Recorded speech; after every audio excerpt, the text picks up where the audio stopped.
Hello and welcome back to my venture across the United States, where I visit each state and cover some of the urban legends and local mythology present in the area. Today, we're visiting Kansas, the Sunflower State, and taking a look at some of the mythology throughout.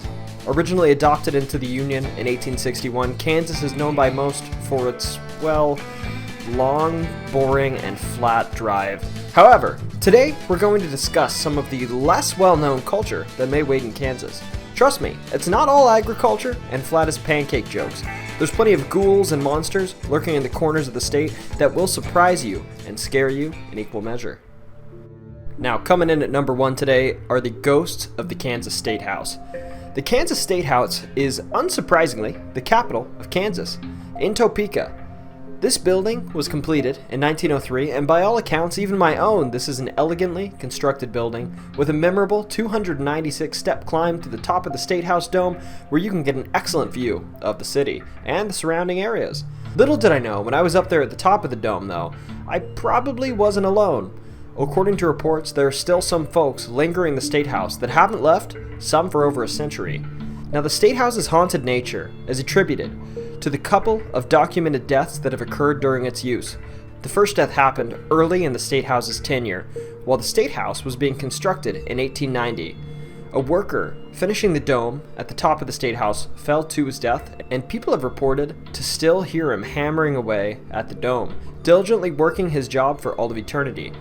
Perhaps it doesn't help that this worker was apparently never paid for his work.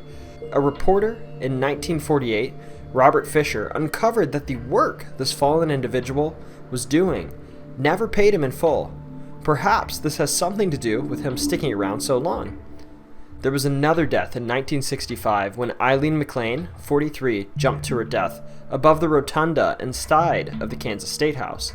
They say that you can still hear her footsteps walking up the stairs to the point where she made her fateful jump, and you can sometimes hear her crying where her body was found. If all of this sounds interesting to you, I encourage you to take a tour of the Kansas Statehouse. Tours of the Statehouse are offered 6 days a week, only off on Sundays, and they're even free. But beware, you might get more than you bargained for as you walk through the halls and up the stairs of this otherwise iconic building. At number 2, we have the Beaman Monster and Bigfoot. The Beaman Monster is said to roam the countryside outside of Kansas City, as well as the city itself. To be clear, this monster has been sighted on the Missouri and Kansas sides, but I'm counting this as a Kansas cryptid here.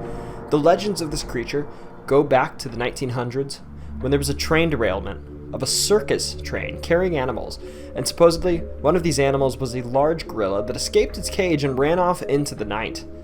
And here's where things get wild. They say that this gorilla mated with a wolf, creating a creature that's essentially Bigfoot with a long snoot and sharp teeth. Since then, there have been numerous sightings of bipedal, gorilla-like creatures killing livestock that, when looked in the face, have wolf-like features. In the 1950s, there was actually a fairly high-profile hunt for this creature, with people carrying firearms of all sorts roaming the countryside in search of this creature after some livestock were killed. There have also been plenty of gigantic footprints in the Kansas area that were found and attributed to this beast. This story does sound a bit offbeat, I'd say. Don't get me wrong, I'm open-minded to the possibility of escaped apes and ape-like creatures existing, but an ape-wolf hybrid doesn't sound like it would be plausible in a genetic sense. But what if we assume that this is just an extra toothy cousin of Bigfoot with big meat-chomping teeth? Well, if we do assume that, then we're at no loss for Bigfoot sightings in Kansas, as there have been sightings of this creature for over 100 years, with the oldest dating back to around the time of the Civil War. Heck, as recently as 2021, there were actually high-profile sightings of ape-like creatures in the Mark Twain Forest, which is in Missouri, nearby, where 4 men reported seeing Bigfoot. Additionally, according to other sources, Missouri is among the states with the most Bigfoot sightings, and it's right next to Kansas. So what do you think? Is this Beaman monster real? And is it just Bigfoot with some sharp teeth? What about maybe vampire Bigfoot? I'd love to hear your takes in the comments below. At number 3, we have the Phantom Librarian of Hutchinson Public Library. Now, I love a good ghost story, but I love it even more when a haunted organization leans into a good ghost story. The Hutchinson Public Library in Hutchinson, Kansas is one such place. The library is supposedly haunted by an old librarian, Ida Day. Ida was supposedly extremely dedicated to her job, to the point where employees found her difficult to work with because of the rigor in which she worked. She actually left the library to move to California before passing, resigning in 1953, but before she could start a new job, she was killed in a car accident. Shortly after this, one of the employees working there saw a woman in the library that she didn't quite recognize, and this came after hearing footsteps earlier in the day in a room, despite knowing she was alone in that room. She described the woman she saw to another employee, assuming she had a new coworker she hadn't recognized, I guess, and this woman said she described the old employee, Ida, perfectly. Since this occurrence, it's apparently become commonplace to hear footsteps in the basement of the library, have belongings go missing, and feel cold spots throughout the library. The best part about all of this to me? These stories are told by the Hutchinson Public Library on their website. They even posted on Facebook during the pandemic lockdowns, apologizing to Ida for being absent and hoping that she wouldn't knock too many books off of the shelves when she was lonely. By all accounts, Ida doesn't mean any harm. She's simply a librarian that enjoys and is still passionate about her job, even from beyond the grave. I'd probably still leave the room if I felt a cold spot in there, though, only to be courteous, of course. At number 4, we have St. Jacob's Well in Ashland, Kansas. Now, Jacob's Well is pretty simple on paper. It's a pool of water in a geologic feature known as the Big Basin, which is essentially just a mile-wide sinkhole that was formed by the dissolving and subsequent collapse of underground gypsum and salt formations. Jacob's Well, simply because it's a pool of water, has attracted prehistoric people, European settlers, and modern folks alike, and thus has a long and creepy history associated with it.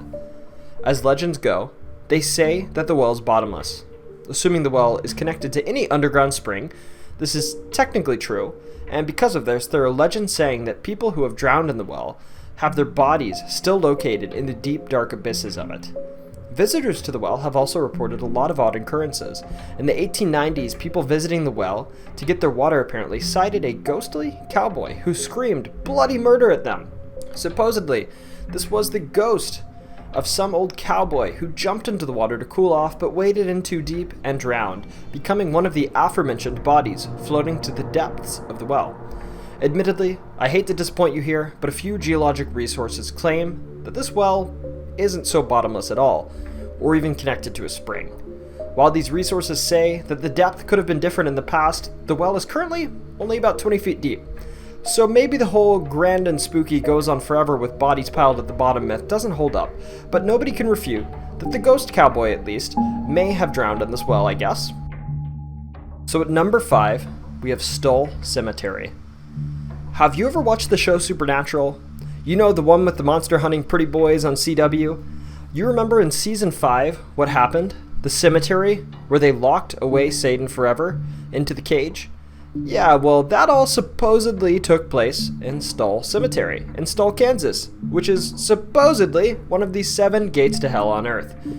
Stull itself was founded in 1857, named after Sylvester Stull, and the town is actually quite close to the Lawrence and Topeka, Kansas areas, but these days, it is a very small town with only a couple of notable buildings remaining. For reference, in 1912, there were 31 people living in Stull. I quote, about 31, so probably 31.3 or something. They don't even offer a population figure now, so it's that small of a town. Anyways, Stull Cemetery has been claimed to be haunted for a long time. Urban legends, supposedly dating as far back as the 1800s, claim that a tree on the land the cemetery was built on had been used as a gallows, and that in the graveyard there were witches, and that sometimes you could even hear the voices of the dead roaming the cemetery. The cemetery was popularized, though, in 1974 by a publication in the University Daily Kansan, which claimed that the devil appeared in Stull Cemetery on Halloween and on the spring equinox every year. Since then, tons of accompanying rumors have popped up, such as the Pope rerouting one of his flights in the 1990s so as not to pass over the grounds of the Stull Cemetery. Another, perhaps even more haunting legend has popped up, saying that in the basement of the nearby abandoned church in Stull, there's a staircase that leads to the gates of hell, and that if you go all the way down it, it will take you weeks to reach the surface again. Since the popularization of the cemetery, it's become a bit of a tourist attraction. Young folks in the area will make their annual pilgrimage to the cemetery on Halloween to quote-unquote, see the devil, to the point that the cemetery is now patrolled on Halloween with fines and associated jail time in some cases. Now, from what I can glean, the residents of Stull, I assume all 15 and a half of them, think that the stories are pop culture malarkey and that the new attention the town is getting is downright annoying. Also, they point to a lack of actual documented accounts of odd activity occurring in the cemetery as proof that this cemetery is simply a normal cemetery that has suffered from its modern cult status provoked by fabricated urban legends.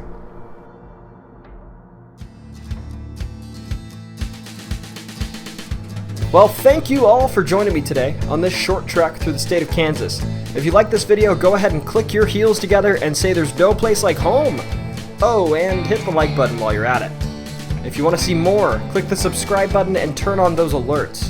If nothing else, next time you're reading a book at the library and you hear some footsteps go by, maybe keep your eyes on that book. I'm scared that if you turn around to see who just walked by, you might find that you're just as alone as before. And finally, no matter whether you just walked up on some giant footprints from an ape-wolf hybrid, or you just heard someone crying behind you in the rotunda of the Kansas Statehouse, don't you ever forget, it's always story time.